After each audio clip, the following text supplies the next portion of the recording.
Olá, pessoal, tudo bem? Hoje nós vamos conversar sobre um dos assuntos mais interessantes da fotografia analógica, que é o porquê do hábito alimentar das vacas ter alavancado tanto a fotografia. Para a gente entender melhor esse processo, a gente precisa de voltar no final da década de 70 do século XIX, quando o Richard Maddox ele desenvolve a placa seca.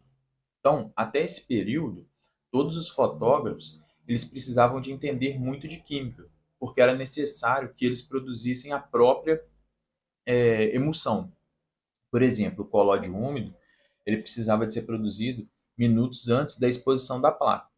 Então, com o advento da placa seca e a possibilidade do armazenamento desses materiais para a utilização posterior, mudou o cenário da fotografia. E agora surgiram empresas que eram especializadas na produção e na comercialização desses materiais.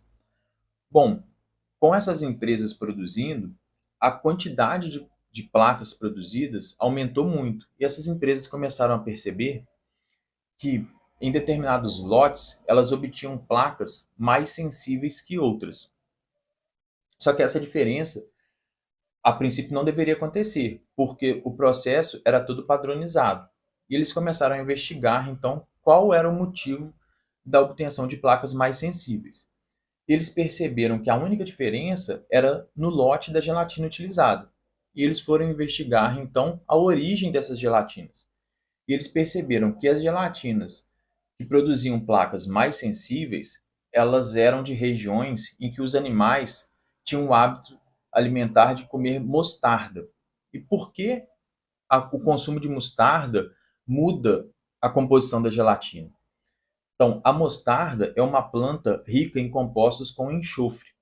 E esse enxofre, então, consumido por esses animais, quando eles são abatidos e transformados em gelatina, o enxofre fica presente nessa gelatina. Então, é uma gelatina rica em enxofre.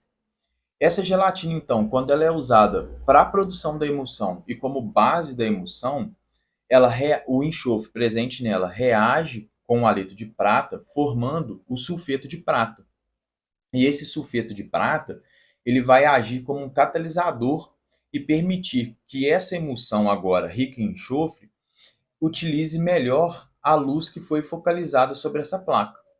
Ou seja, esses pesquisadores, eles observaram na prática o que a gente depois veio definir como a sensibilização química, mais especificamente a sensibilização química por enxofre.